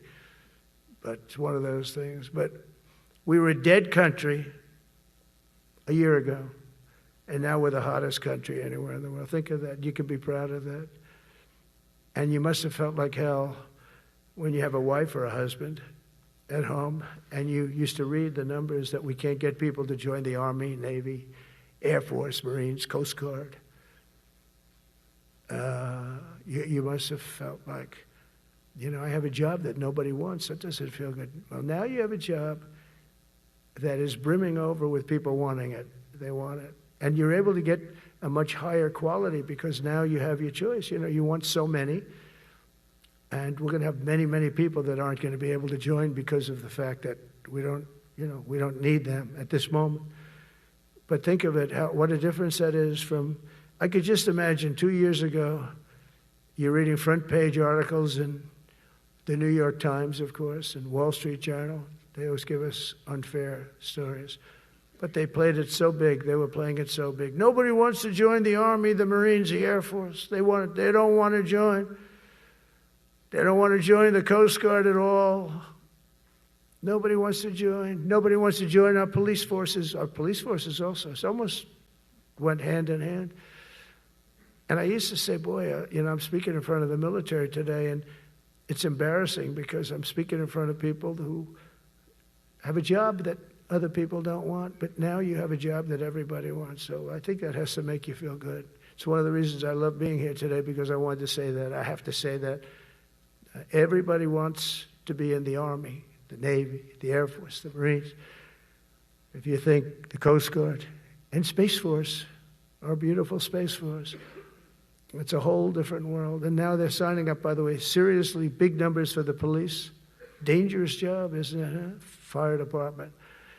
But that's paving the way for progress once thought almost impossible. I mean, a year ago, you wouldn't have thought that was possible. A year ago, they were talking about making the military smaller because they can't get the people to join. We're thinking about making it larger because we have so many people. And it's nice to be able to cut people because of merit that aren't really qualified for any reason, a physical reason, a mental reason. You don't have to take them anymore because you have the pick of the litter. And they all want to be with you. They all want your job. They want to be with you. They want to work with you. They'll even take your job, Got to be a little bit sharp. You got to watch it. But everybody wants to be doing what you're doing now. What a difference. When I speak to you, and I can say that as opposed to a couple of years ago when I was talking to rooms, where they were desperate to get people and they couldn't get them. What a difference a presidential election can make. That's all it is.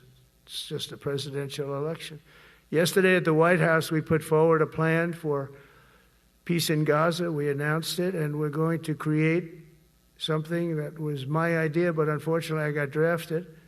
It's going to be called the Board of Peace, and it's going to reign over that territory, and we're going to get that done. And they asked if I'd be the chairman of the Board of Peace. I wasn't counting on that. I had the idea for the Board of Peace, but I said yes, and I guess because of that, every leader, everybody wants to be on the Board of Peace, and we're going to watch over that very volatile part of the world and keep it non-volatile so you don't have to get involved. We want to save you for other things or save you for nothing from that standpoint. We don't want you fighting wars, but if you have to, you're the most lethal fighting force in the world. And I would say that even 2-3 years ago, but now I say it with great enthusiasm. It's so true. And we're striving tirelessly to end the terrible war in Ukraine. And as you know, we're also working hard to get the allies to share more of the burden of our defense. Much of that has really already taken place. But all NATO members have committed to the increase that I talked about. Think of that. That was unthinkable. It used to be 1%, then we got it up to 2% in my last term. And they did not like it. And now I got it to 5%, and I get along great with all of them. In fact, they call me the president of NATO. I said, I don't think so. But they're great. They're great people, and they're spending a lot of money, and a lot of money that they should have been spending in the past. But I think Putin was a wake-up call for them, really. We're now selling large quantities of American-made weapons to NATO, and we're getting really fair pricing. We're making a lot of money. It's my hope that from Europe to Asia to the Middle East, our allies will make similar commitments to increase their military capabilities. And this will greatly strengthen our alliances, and also it'll make war far less likely. You know, if you're a strong presence like we are such a strong presence now. And I go around bragging about that. I said, we have the strongest military anywhere in the world. I say it. You never heard Biden say that. You never heard him say anything. But you never heard him say, did you ever hear him say, we have the strongest military? He doesn't say that. I say it. We have the strongest military anywhere in the world. We have great leadership. And I'll tell you, Pete and General Kane, all of the people that I've met that have been lifted up in rank.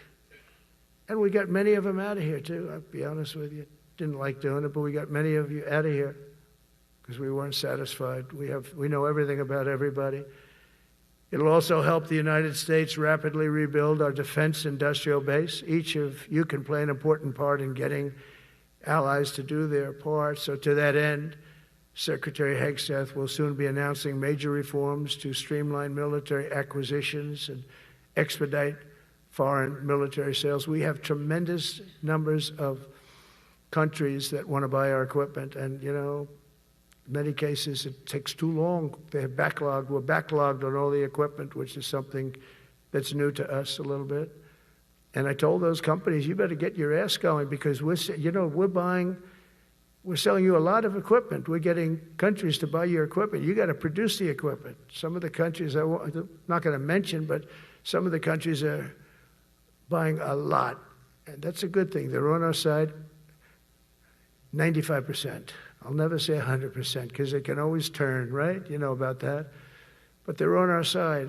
The problem is we have to get the companies that make this equipment, and we make the best equipment in the world, but they got to make it faster. We have orders for the F-35. We have orders for everything. The new F-47. We have orders for everything. They got to make it faster, a lot faster. Ammunition they have to make faster.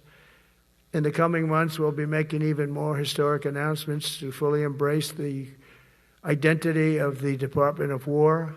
I love the name. I think it's so great. I think it stops wars. The Department of War is going to stop wars.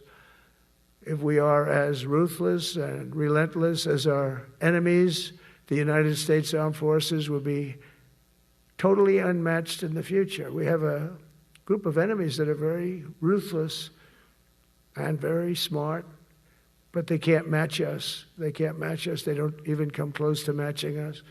Again, it's very important for me to say we are the greatest military in the world, but we make the best equipment in the world. I watched our anti-missile missiles. I watched our Patriots just knock things out like a needle, hitting another needle on the stage. There's a needle up there, and you send another needle up, and it hits it every time. During the war, we went 14 for 14. We had 14, this is with Iran, we had 14 missiles coming at us. All 14 were knocked out of the sky, every one of them. We make the best equipment. From Sparta to Rome, to the British Empire, to the United States of America, history has shown that military supremacy has never been simply a matter of money or manpower. At the end of the day, it is the culture, spirit of our military that truly sets us apart from any other nation. Our ultimate strength will always come from the fierce people and those brilliant people with such pride and the unbending will and the traditions of excellence that have made us the most unstoppable force ever to walk the face of the earth. And that's what we are. Remember, we never want to use it, but we have the most powerful nuclear capability, and I call it nuclear deterrent of any other country. Nobody close. The men and women in this room inherit the legacy built and won by Washington and Jackson, Grant and Pershing, Eisenhower and Patton, Nimitz and LeMay. We carry forward the majestic military heritage passed down from father to son, soldier to soldier, and one generation of warriors to the next. You are warriors, you know that, right? You're great warriors, or you wouldn't be in this room. You're the best of the best. From Concord Bridge to Fort McHenry, from Gettysburg to Manila Bay, from Normandy to Sicily, and from the jungles of Vietnam to the dusty streets of Baghdad, America's military has charged into hellfire, climbed up jagged mountains, crossed roaring oceans, and thundered across open deserts to defend our flag, our freedom, and our homeland. Nobody does it like you. Now we are discovering American muscle, reasserting American might, and beginning the next story chapter in American military legends and lore. That's L-O-R-E. It is lore. When it comes to defending our way of life, nothing will slow us. No enemy will stop us. They cannot stop us. And no adversary will stand in our way. They won't stand in our way. We don't want them to stand in our way. We don't want to even put them in that position, but they're not going to stand in our way ever again. You'll never see 4 years like we had with Biden and that group of incompetent people that ran this country that should have never been there. Because we had the United States military, the best, the boldest, the bravest that the world has ever seen, that the world has ever known. With leaders like we have right here in this beautiful room today, we will vanquish every danger and crush every threat to our freedom in every generation to come, because we will fight, fight, fight, and we will win, win, win. I want to just thank you once again, and God bless the United States military, and God bless America. God bless you all. Thank you very much. Thank you.